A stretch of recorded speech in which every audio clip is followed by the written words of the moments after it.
Doublethink and Crimestop. This is a reading and summary and also a review of George Orwell's 1984 from pages 318 to 320. So, to begin with, this is when Winston was imprisoned by O'Brien, having been tortured and brainwashed by the Ministry of Love. So this is a reading from page 318. He wrote first in large clumsy capitals, "Freedom is slavery." Then almost without a pause he wrote beneath it, "2 and 2 make 5. But then there came a sort of check. His mind, as though shying away from something, seemed unable to concentrate. He knew that he knew what came next, but for the moment he could not recall it. When he did recall it, it was only by consciously reasoning out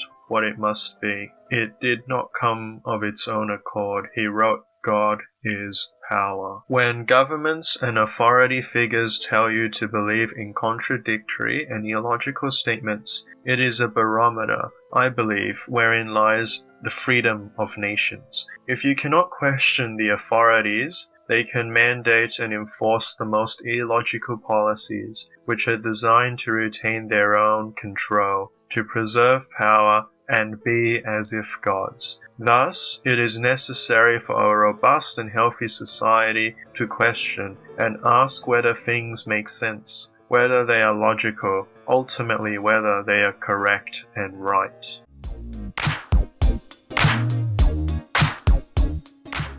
So to continue in the reading in page 318. He accepted everything. The past was alterable. The past never had been altered. Oceania was at war with East Asia. Oceania had always been at war with East Asia. Jones, Aronson, and Rutherford were guilty of the crimes they were charged with. He had never seen the photograph that disproved their guilt. It had never existed. He had invented it. He remembered remembering contrary things, but those were false memories, products of self-deception. How easy it all was. Only surrender and everything else followed. It was like swimming against a current that swept you backwards, however hard you struggled, and then suddenly deciding to turn round and go with the current instead of opposing it. Nothing had changed except your own attitude. The predestined thing happened in any case. He hardly knew why he had ever rebelled. Everything was easy except... So recall prior in this same book, Winston stated that he who can change the past can change the present, and he who can change the present can change the past. So it is true that propaganda can be used to deliberately omit things that have happened and make it seem like things happened that have never happened. For instance, post-war Japan managed to gloss over their atrocities that they had committed during the Second World War. Statements like Oceania had always been at war with East Asia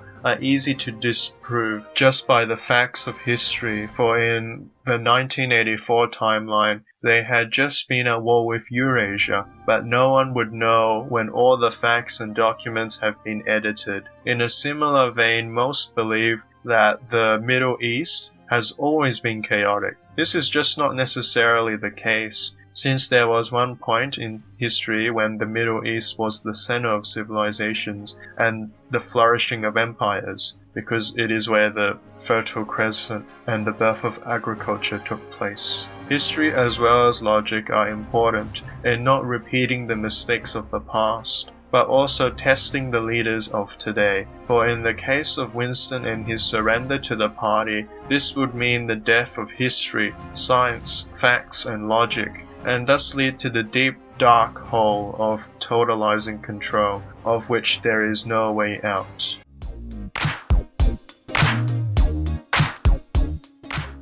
So this is now a reading from page 319. Anything could be true. The so-called laws of nature were nonsense. The law of gravity was nonsense. If I wished, O'Brien had said, I could float off the floor like a soap bubble. Winston worked it out. If he thinks he floats off the floor, and if I simultaneously think I see him do it, then the thing happens, suddenly like a lump of submerged wreckage, breaking the surface of water. The thought bursts into his mind. It doesn't really happen, we imagine it. It is a hallucination. He pushed the thought under instantly. The fallacy was obvious. It presupposed that somewhere or other, outside oneself, there was a real world where real things happened. But how could there be such a world? What knowledge have we of anything there be such a world? All happenings are in the mind. Whatever happens in all minds truly happens.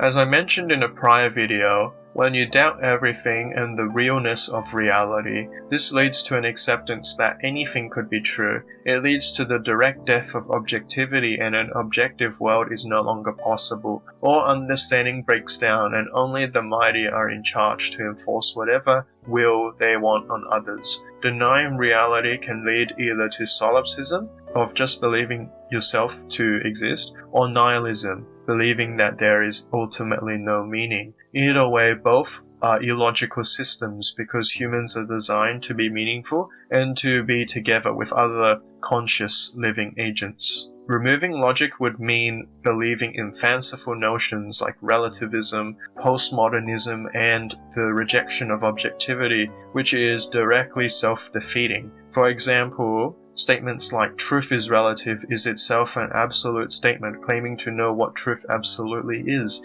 thus disproving itself. Totalitarians will always try to get individuals to believe the illogical, for if they can make you believe wrong things, they can make you believe in anything, in things that did not happen, in things that will never happen. These are but extensions of their instruments of control.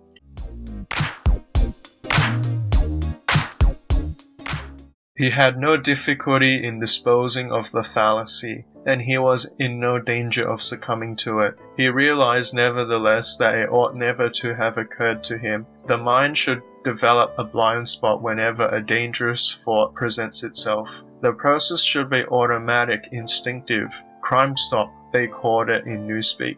He set to work to exercise himself in Crimestop. He presented himself with propositions. The party says the earth is flat. The party says that ice is heavier than water, and trained himself in not seeing or not understanding the arguments that contradicted them. It was not easy. It needed great powers of reasoning and improvisation. The arithmetical problems raised, for instance, by such a statement as 2 and 2 make 5 were beyond his intellectual grasp. It needed also a sort of athleticism of mind, an ability at one moment to make the most delicate use of logic, and at the next to be unconscious of the crudest logical errors. Stupidity was as necessary as intelligence, and as difficult to attain.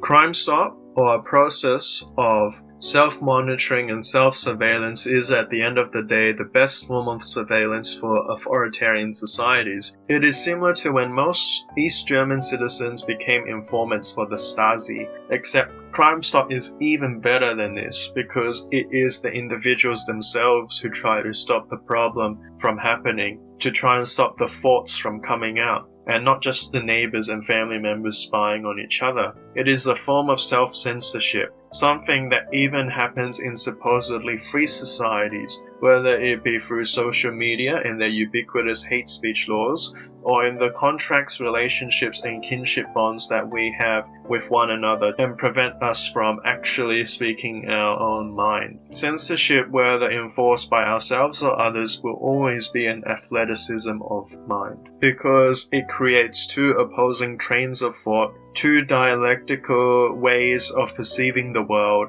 and only one can triumph or be modified so that both can synergistically work together without conflict. But these, in a way, can take more energy, time, and effort to create certain mental maps of the world, to reconstruct faulty schemata. It is much easier for the common man to be stupid and illogical than to risk changing the worldview, which could shake the very stability the state needs to enforce their authority and rule on others.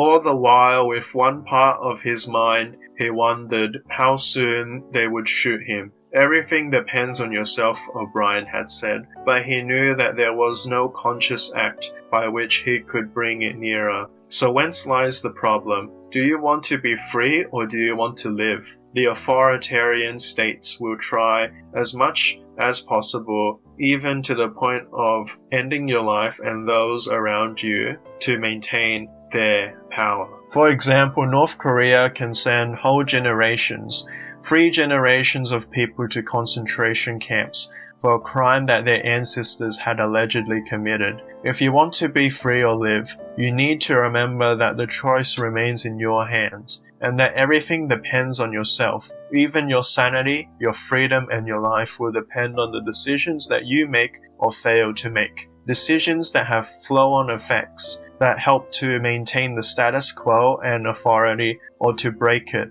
It all starts and ends with you. So that concludes my summary and reading of 1984 from pages 318 to 320 about Doublethink and Crimestop. Thank you for watching, and be sure to check out my other videos and YouTube channel. Thank you. Bye bye.